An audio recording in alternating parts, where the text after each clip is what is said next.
Yang Amat Perdana Menteri yang telah mengumumkan pemasuhan bayaran tol semalam ya, RM1 menghala ke Kuala Lumpur dan juga di Plaza Tol Batu 9, dan juga bayaran 90 sen di Plaza Tol Batu 11 menghala ke Kajang berkuat kuasa semalam ya. Jadi banyak lagi ni, semalam punya SMS pun ada, komen pun. Ucapkan terima kasih. Ramai yang bagi ucapan terima kasih. Okey. Baik, waktu ini juga kita ucapkan terima kasih kepada anda yang dah pun menantikan untuk rancangan Az-Zikra pagi ini, untuk kita menutup minggu ini bersama dengan yang berbahagia Ustaz Fauzi Mustafa, insyaAllah. Assalamualaikum ayuhal mustami'in, kunu ma'i Ustaz Muhammad Fauzi Mustafa. اتبعوا برنامج الذكرى من يوم الاثنين إلى يوم الجمعة في الساعة 7:00 إلا الربع صباحا في KLFM. نسأل الله التوفيق والهداية في حياتنا جميعا. Sidang pendengar semua, bersama saya Ustaz Muhammad Fauzi Mustafa.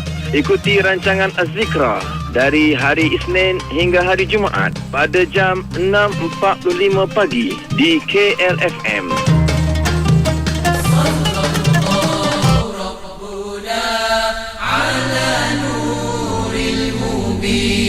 أحمد المصطفى سيد المرسلين وعلى آله وصحبه أجمعين. Radio Malaysia KLFM, waktu sekarang untuk kita bersama dalam rancangan Az-Zikra pagi ini. Dan insyaAllah kita bersama dengan bagi Ustaz Fauzi Mustafa yang sudah pun bersedia di talian. Seperti biasa kita mulakan dengan salam.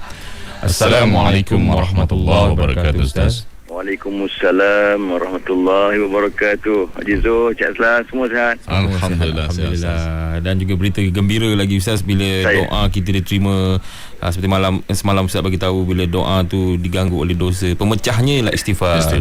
Dan alhamdulillah orang Kajang, orang Ceras semua dah pun menikmati ini. Kalau pemasuhan bayaran tol. Kalau sebelum ni istighfar, pagi ni sambil bawa kereta tu bersyukur pula. Alhamdulillah itu Ustaz. Saya.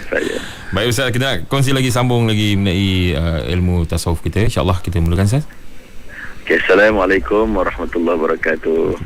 Alhamdulillah wa bihi nasta'in, wassalatu wassalamu ala Rasulillah wa ala alihi wa sahbihi ajma'in, amma ba'd.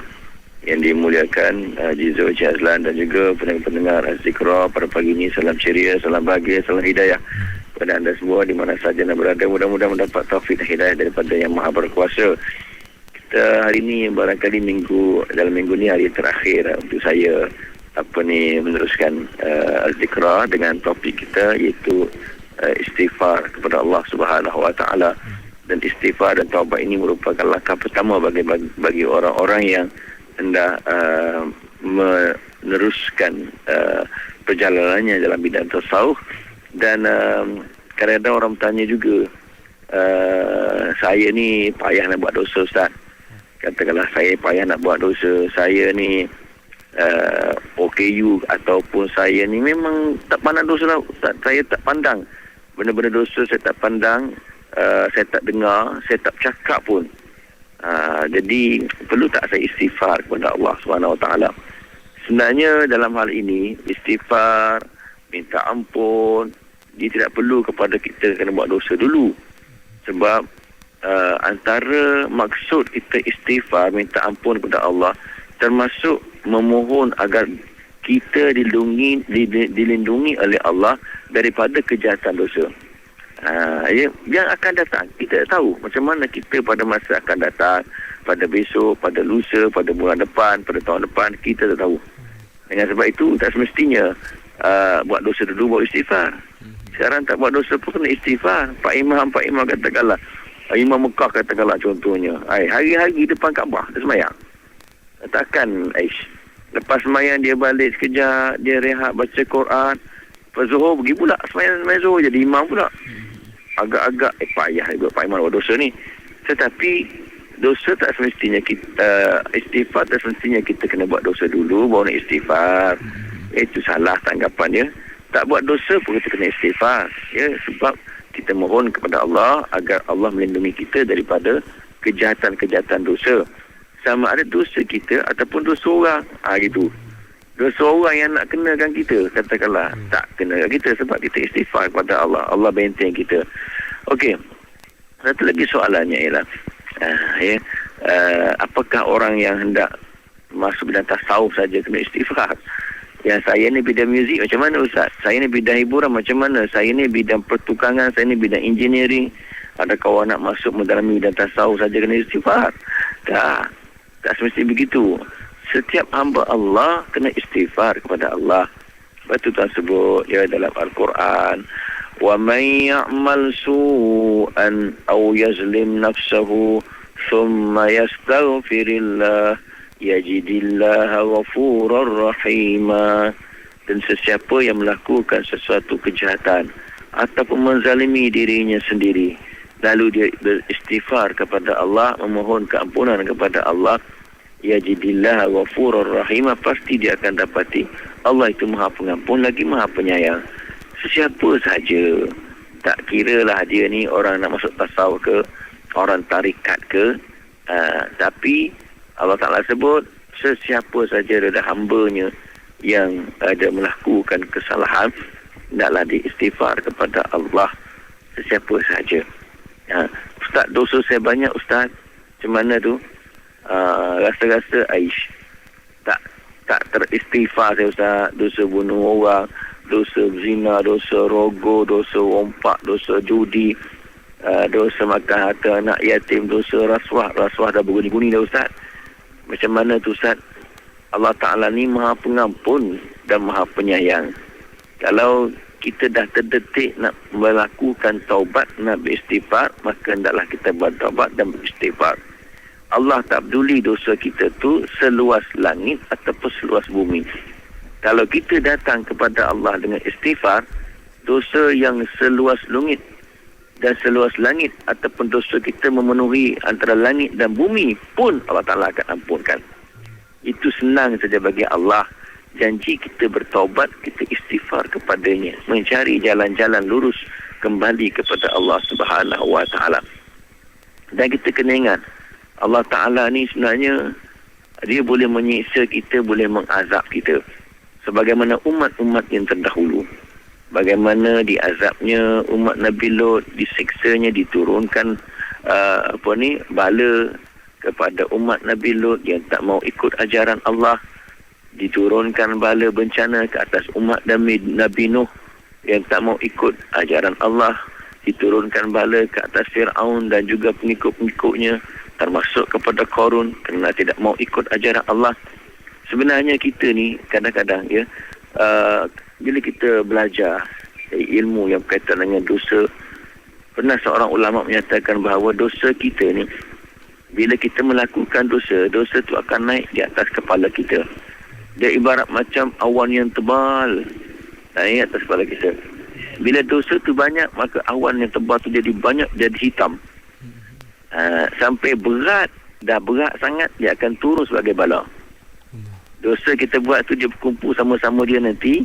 Kalau kita tak istighfar kepada Allah, dia akan berkumpul di atas kepala kita, ibarat macam awan hitam yang gelap, pekat, melekat, likat.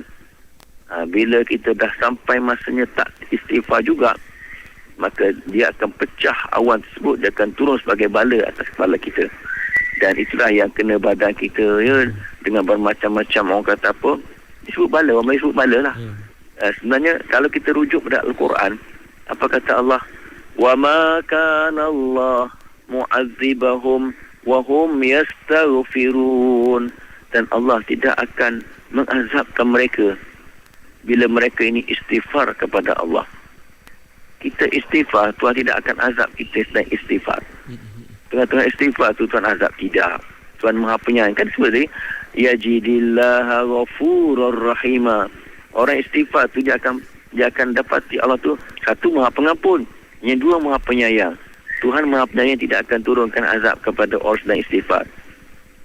So kalau kita nak mengelakkan azab Allah, bala daripada Allah di mana saja kita berada, dalam keadaan ketakutan, kecemasan dan sebagainya, istighfarlah kepada Allah. Wa ma kana Allah mu'adzibahum, Allah tidak akan mengazab mereka, wa hum yastaghfirun, dalam keadaan mereka istighfar kepada Allah. Yang seterusnya pada pagi ini yang akan berakhir istighfar kita, topik istighfar kita, saya nak sebut okey. Kalau kita istighfar Ustaz tapi dosa kita buat juga. Macam mana tu? Istighfar dosa masih terus on, tetap on istighfar. Dosa mana boleh tak on Ustaz? Itu kerja saya. Apa dia? Kerja saya kerja kat kilang arak. Kerja saya ialah kerja dekat sebagai pelacur. Itu kerja saya Ustaz. Siang malam cari rezeki pelacur katakanlah contoh. Tapi saya balik melacur, saya istighfar. Lepas main syak istighfar. Lepas main subuh istighfar. Kata Fudail, seorang ulama terkenal, dia kata meminta ampun tanpa kita berhenti. Minta ampun tanpa berhenti daripada dosa adalah taubat orang yang pendusta. Taubat bohong lah. Minta ampun, istighfar pada Allah Ta'ala, tapi dosa tak berhenti. On. Itulah taubat orang yang pendusta. Taubat yang bohong. Taubat yang tipu kepada Allah Subhanahu Wa Ta'ala. So tanda istighfar kita ialah dosa tu kita berhenti. Daripada jadi pelacur, kita tukar cari kerja-kerja lain. Walaupun cleaner sekalipun, janji rezekinya halal, Alhamdulillah. Allah Ta'ala lagi sayang kepada orang yang terlibat dengan rezeki halal. Ya, okey. Dan saya nak sebut kepada, nak share dengan tuan-tuan dan puan-puan semua pada kesempatan pada pagi Jumaat yang sangat mulia ini. Tengok Nabi SAW. Nabi ni istighfar tidak kurang 1 kali hari-hari. Dan ada satu istighfar Nabi yang cukup panjang. Allahumma firli ma qaddamtu wa ma akhartu. Ya Allah, ampunkanlah dosaku yang terdahulu dan yang akan datang. Padahal Nabi tu tak buat dosa. Maksud still juga Nabi tu merendah diri kepada Allah. Ampunkan dosaku yang telah berlalu dan yang akan datang. Wa ma akhartu wa ma asratu. Wa ma akhartu wa ma asratu wa ma asratu wa ma a'lantu. Apa yang rahsia dan apa yang terang-terangan. Nabi tu merendah diri kepada Allah Ta'ala. Wa ma anta a'lam bihi minni. Apa-apa yang kau tahu tentang aku tadi tu. Antal muqaddim, antal muakhir. Engkau lah yang terdahulu dan engkau lah yang kemudian. Wa anta ala kulli syai'in qadir. Engkau lah Maha berkuasa. Artinya Nabi SAW mulutnya sentiasa istighfar kepada Allah. Maka kita sebagai umatnya hendaklah ikut Nabi. Dan pada pagi ini saya nak tutup satu kisah lah.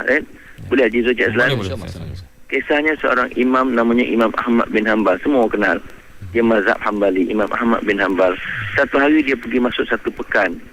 Daripada sekat satu pekan tersebut, tidak ada orang kenal dia. Dia pun tak kenal orang. Orang biasa dengar nama dia.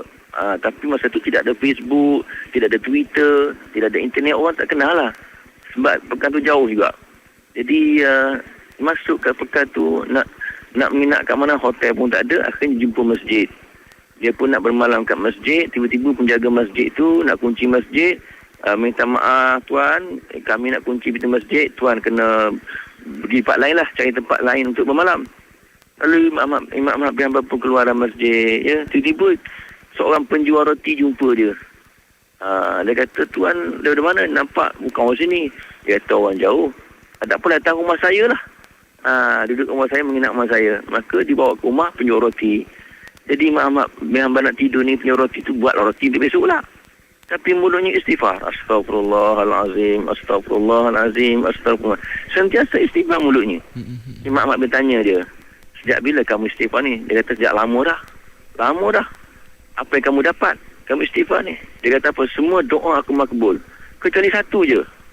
Apa dia satu tu? Aku doa kepada Allah Ta'ala supaya aku ni dapat jumpa seorang ulama terkenal. Namanya Imam Ahmad bin Hanbal. Terkejut. Allahu Akbar, kata Imam Ahmad bin Hanbal. Allahu Akbar. Akulah Imam Ahmad bin Hanbal. Telah makbulkan doa dia tu.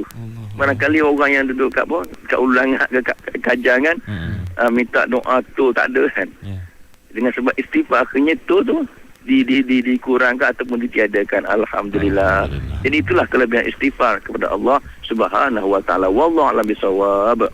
Itulah Ustaz, bila kita dah istighfar tu ada nikmatnya. Nikmat yang tadi tu nikmat yang mendatang, yang diidamkan oleh hamba. Ada juga nikmat yang dikecapi dan juga disedari oleh hambanya. Dan juga ada nikmat yang dikecapi oleh hamba tetapi tidak disedarinya. Saya. Baik Ustaz, ini semalam Jumaat di mana Ustaz? Saya di Masjid Kem Sungai Besi, insyaAllah. InsyaAllah. Ya. Dan tajuk kurbah yang dikeluarkan oleh Jabatan Agama Islam Wilayah Persekutuan Jawi untuk hari ini, tiada pemberi, tiada pengemis. Cantik Ustaz. Baik, terima kasih Ustaz. Sama-sama. Terima kasih. InsyaAllah kita akan bersama lagi Ustaz ya. InsyaAllah. Assalamualaikum.